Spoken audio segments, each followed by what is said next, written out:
Hey everybody, Jake here from Bearded Gear, and I've got a knife to show off for you. I didn't do like an unboxing video per se of this knife. I did post a short here on YouTube of it, and I posted it as a reel on Instagram too. But I got another Roosevelt. The Oz Machine Company Roosevelt has become one of my favorite knives. I literally just now, right before turning the camera on again, finished filming a video about the Koenig Arius, which, if I'm being objectively honest, is my favorite knife. I think the Oz is a solid second place. And there's been a few times where I've waffled about which one is actually my preference, but I think time has been the best indicator of which goes in my pocket more. As somebody who's reviewing knives a lot of the time I'm carrying something that I'm working on reviewing. But then I have my own collection of knives, right? And there's a lot of knives in it, and it's a good indicator when I'm taking a break and deciding to carry something from my collection rather than something that I'm reviewing for a day. I reach for the Arius a little more than I reach for the Roosevelt. That said, I reach for both. And sometimes I carry both simultaneously. This is a great back pocket, like backup small EDC knife, and the Koenig Arius is always my primary front right pocket. I've talked about this in a bunch of videos in the past, but I guess it's been a while. My kind of carry philosophy generally is to carry a primary knife and a secondary knife. Usually my primary knife is kind of a full-size EDC knife. Somewhere between 3 1/4 and 3.75 inches of blade is kind of where I like to exist with that. And it's like a do everything great tool of a knife that I have no hesitation to reach for, whether it's for cutting open a box or popping open zip ties, cutting an apple, self-defense, which has never happened, but if it ever has to, I'd like the knife that's there to be the one that my muscle memory goes for, right? And then I typically carry a secondary knife, which is usually a little smaller, nice and thin, very comfortable, because I carry it in my back left pocket. In my back left pocket, it's nestled up against like the hip side of that pocket, not the butt crack side, the hip side. And so it just comfortably sits there. And usually it's something a little smaller, usually maybe even a little less intimidating. Maybe it's got a slightly different use case than the primary. So for some things, it might be a better knife to reach for if I'm doing a specific task. But a lot of the time it's just because I like to carry two knives because I'm super into knives. And so it's another knife to fidget with and play with and to show off and to take pictures of and all of that. It's another place to carry a knife that makes sense. The Roosevelt is a phenomenal secondary knife in that spot. So it gets a lot of pocket time there, but it's also big enough and good enough in hand that I carry it as a primary sometimes, especially if I'm going somewhere a little lightweight. If I'm in shorts and it's summer, if I'm going somewhere like the beach, because it's essentially a perfectly waterproof knife, it's a great knife to have as a primary in those circumstances. So it's a knife I carry quite a bit. Of the knives in my collection, it is at the absolute top tier of knives that make it in pocket and get used. And also they get played with a ton because it's a super fun fidgety knife. Anyway, I got another one. I was really, really lucky. Probably, I don't know, it was over 6 months ago, maybe even a year ago at this point. I don't think it's been that long. Could have been.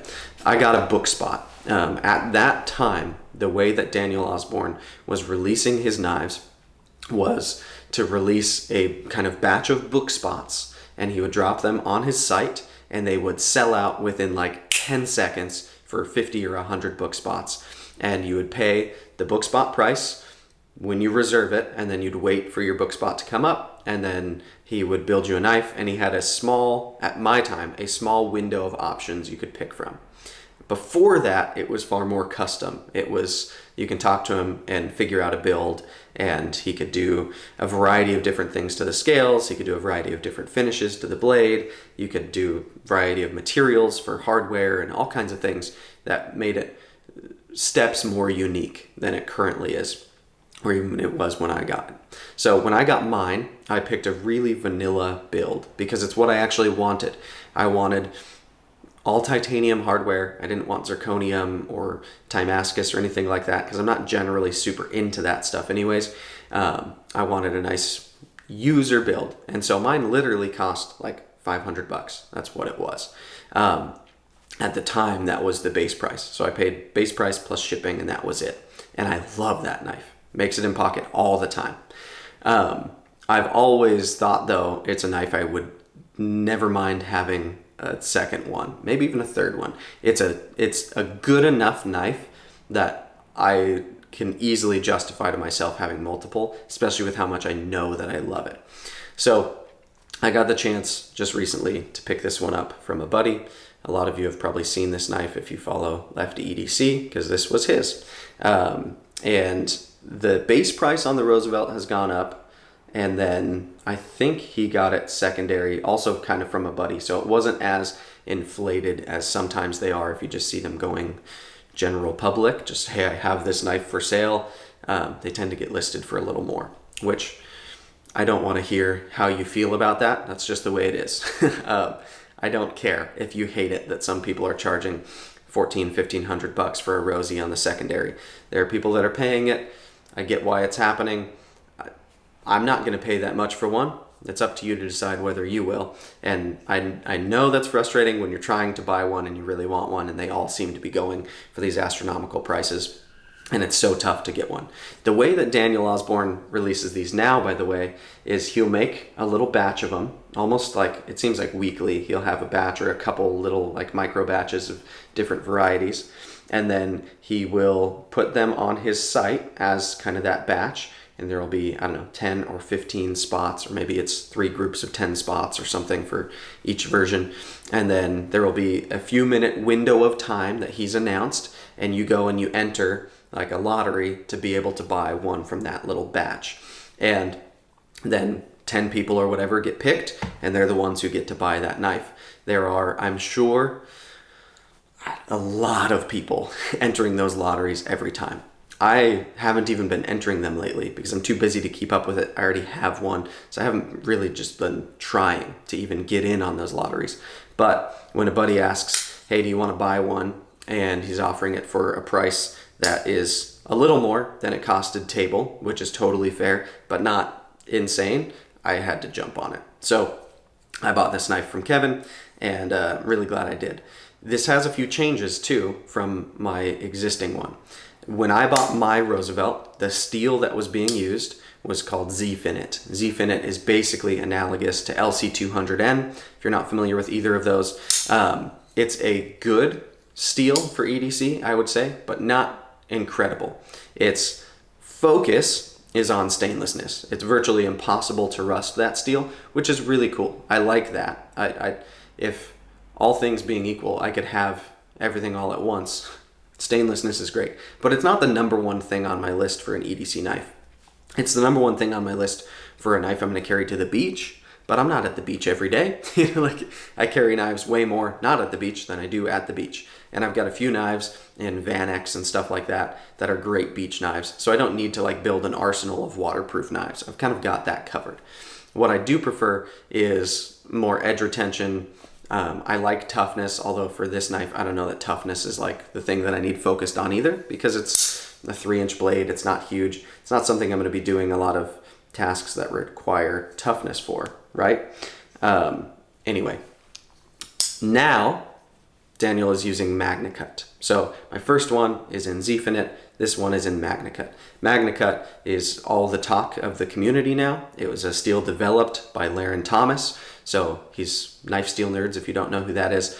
And it is designed to be used in knives. It is a pocket knife steel. Well, a knife steel. It could be used on fixed blades as well. But it's a really cool new steel that achieves a balance that hadn't previously been achieved between toughness, edge retention, stainlessness, and ease to work with. So it's really impressive what's been accomplished here.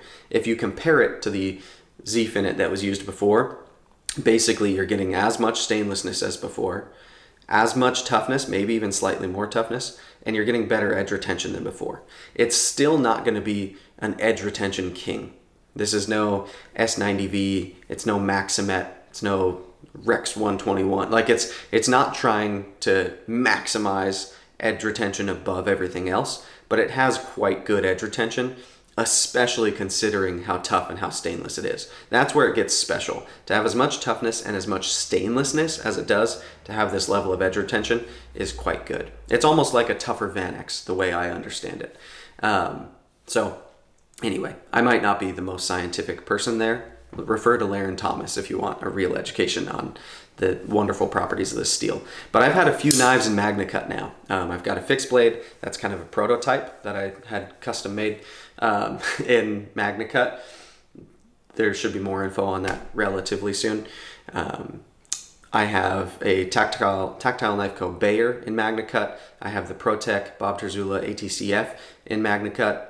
And I'm probably forgetting about something else. I have an Arius in Magnacut that I use a lot. I've got several knives in Magnacut, and the steel does really, really well for me. I've also loved sharpening Magnacut. It's a super easy knife, or super easy blade steel to sharpen compared to some others, especially considering the amount of performance I get out of it. So it's great. I like it a lot, and I definitely like it more than Z-Finit. So that makes it totally justifiable to me to jump on another Roosevelt. Granted, I'd probably get another one even if it was still in Z-Finit. I love the knife so much. But this one is Magnacut. My Z-Finit one has the golf putter milled scales, which I love. It gives it a great kind of traction, and it feels cool, looks cool. I like the golf putter milling. When I got mine, it was towards the beginning of when he was doing that. Now he does it quite a bit.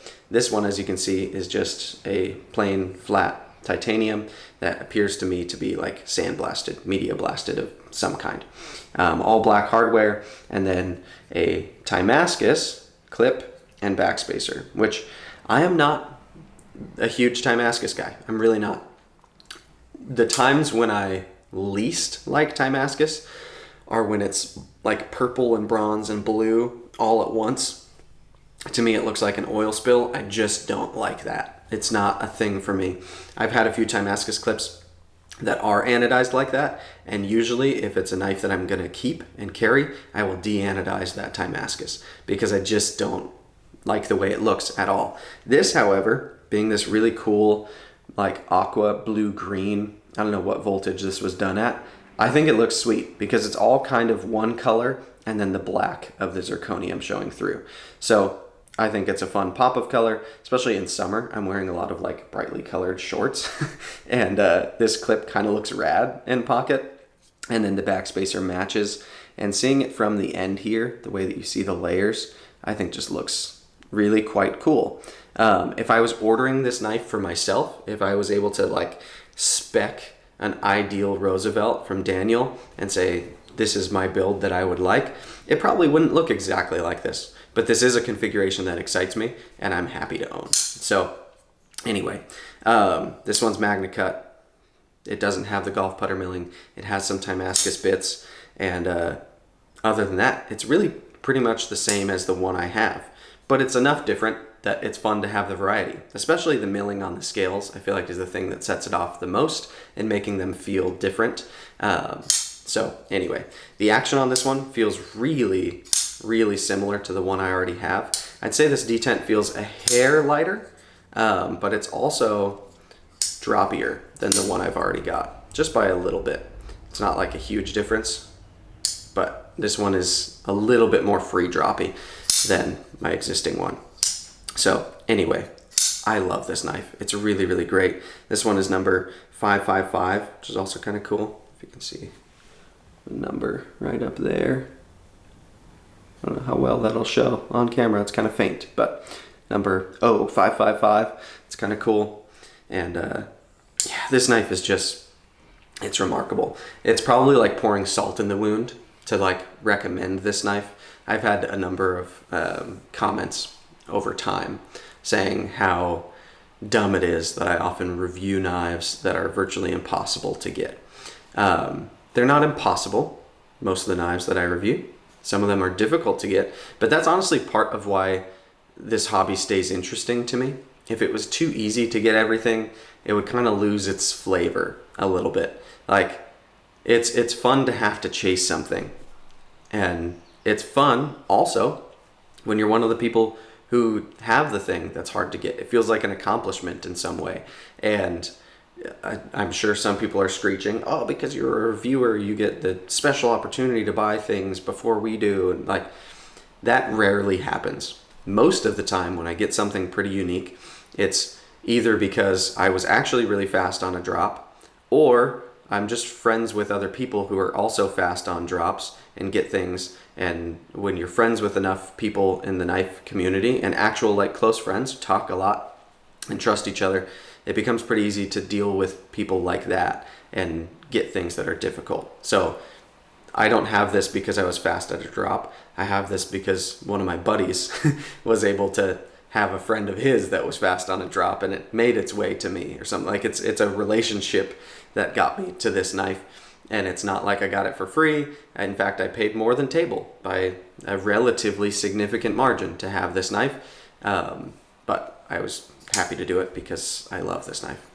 Anyway, might be rubbing salt in the wound, but it is absolutely one of my most recommended knives to get. Do I recommend paying absolute peak secondary prices for it? Probably not. I wouldn't, like I said. But if you can get lucky enough to win a lottery, to have one, like, enter those lotteries. If you have enough money to buy one of these, if your name gets picked, then enter it, because it is a phenomenal knife. And plus, a knife like this, there is some comfort in knowing if you do get one and you decide it isn't for you, you're not going to lose a penny on it. Like, you could put the biggest snail trail ever across this titanium and you could still sell it on secondary for more than you got it for table price. Easily. Like, it's a safe try if you're tempted to get one, but you're likely going to decide you want to keep it. So anyway, I love the Roosevelt. Daniel Osborne is a cool dude as well. I love that it's just him and his brother in a little shop in Indiana making these. That makes it feel even cooler to me. And yeah, it's an impressive knife. I've done a full review on it before, so I guess this is just kind of an update and hey, I got a new one type of video. But if you watch my full review, it's just me raving about it. I adore this knife. I think it's wonderful. All right, I've said enough. That's plenty. Thank you guys for watching. Appreciate you. See you on the next one.